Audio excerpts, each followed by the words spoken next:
soir dans le livre des vies. Et tu vas faire comme affaire de dire que tu es bien. Puis Am dit oui au salut de Dieu, à la campagne d'évangélisation organisée par les évangélistes de la zone spirituelle de Yopougon, le 26 avril à l'EPP Mobio avec pour thème « Si Jésus t'a franchi, tu seras réellement libre » selon Jean 8, verset 36.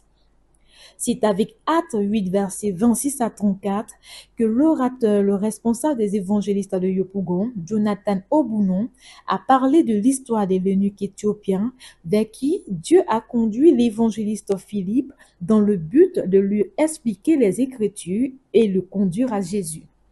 S'inspirant de Ésaïe 53, le prédicateur a présenté Jésus comme le chemin, la vérité et la vie aux 20 invités.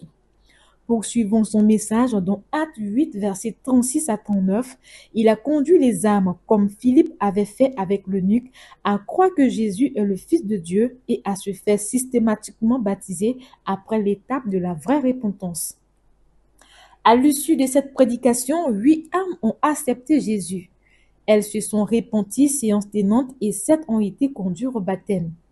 Soulignons que cette moisson est également la somme de plusieurs ministères, dont les témoignages de conversion de Marius Wokese, délivré de la débauche, la drogue et la cigarette, et Amani Yao, un ex-alcoolique notoire, totalement délivré et transformé par le Seigneur Jésus-Christ. J'étais une personne, je travaille à l'école. Je disais que l'alcool n'est pas bon pour un élève, donc je ne bois pas, malgré qu'on vendait ça à la maison. Mais après l'utilisation de ce savon, je me cachais pour boire. Faut pas que je vais mettre dans le verre, mes parents vont me voir là. Quand je rentre dans la maison, je prends bouteille là même là, et puis je mets sur ma bouche, je fais quantité qui rentre dedans, je n'arrive pas à monter, mais je prends. Mais ça ne me saoulait pas. Je peux sortir, je peux aller acheter des bonbons. Dans le temps, j'étais devenu un bon mangeur de bonbons. Un peu jusqu'à j'ai eu carie à cause de cela. Parce que je vais cacher l'odeur que j'ai pris. Je me cachais pour boire, pour tout. Et je ne mesurais pas. Et c'était comme ça. Je bois, je ne me saoule pas. Je ne me saoule pas. C'est comme ça que j'ai grandi. Comme Dieu m'a donné une intelligence naturelle, je n'arrivais plus à étudier parce que les soirs, je dois boire. Je n'arrivais plus à étudier, mais comme Dieu m'a donné une intelligence naturelle, j'arrivais à évoluer à l'école jusqu'à ce que j'ai obtenu mon bac et je suis parti au Bénin. Arrivé au Bénin, je continuais de boire. Partout où j'arrive, même si on ne vendait pas poisson dans la maison là, quand j'arrive dans une ville là, c'est là où on vend les cabarets là, où on vend tout là, que je cherche à connaître premièrement, avant de connaître là où il y a mon école, là où il y a l'église. Je cherche d'abord là où on vend. C'est comme si je sentais son odeur. Et j'ai commencé à fumer encore.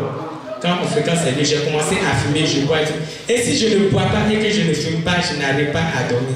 Au Bénin, ils ont dit dans les cabarets là, on sait que les verres qu'on prend pour boire là, on prépare les verres, c'est-à-dire on fait un médicament sur les verres. Ils font un médicament de telle manière que quand tu bois là, tu es embouté, tu dois venir boire encore. Tu vas venir boire encore. Et c'est comme ça. Un jour, trop était trop. Je l'ai appelé un bon matin parce qu'à la fin j'avais bu. Et puis quand je me réveille, j'ai honte de moi. Ma bouche sent mauvais. Ma bouche sent mauvais. Et un jour j'étais réveillé, puis j'étais toujours dans mes regrets là. Et puis j'ai dit, allô, sœur, s'il te plaît, donne-moi Jésus. Donne-moi Jésus.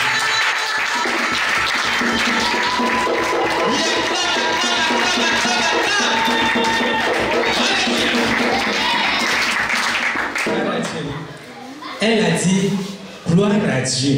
Et puis elle a entendu une hymne.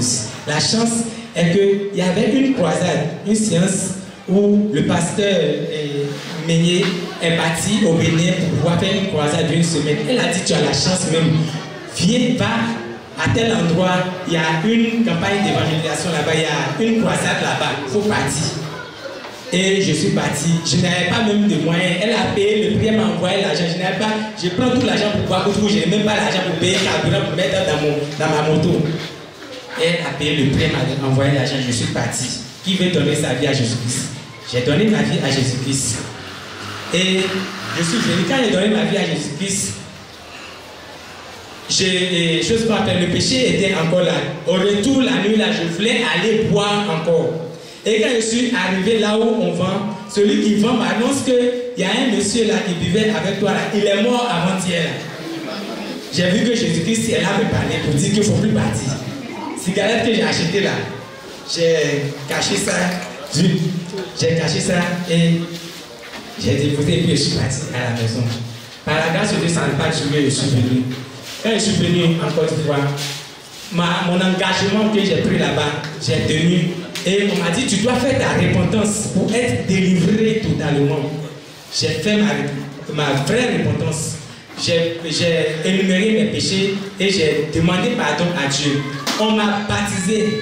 Quand on m'a baptisé, quand j'ai fini de faire ma repentance, on m'a baptisé. Quand je suis sorti de l'eau, j'étais rempli d'une grande joie.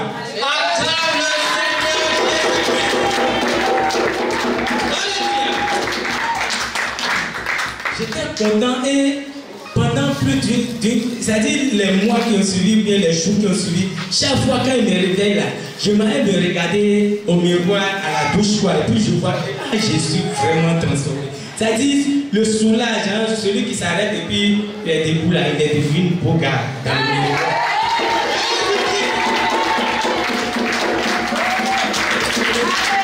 Je me regarde dans le miroir et puis je suis content. Quand je m'en vais au travail comme ça, je suis content. Et puis souvent, il dit, ah, sœur, je ne comprends pas, mais je suis content. Elle dit, c'est Jésus qui fait ça.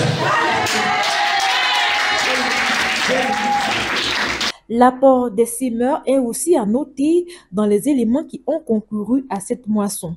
Conformément au terme de la campagne, ils ont entonné le chant dont le titre est « Jésus donne le repos à tous ceux qui l'ont reçu ». Les évangélistes de Yopougon sont ainsi en avant pour aider la zone à l'atteinte des objectifs fixés d'ici fin décembre 2025.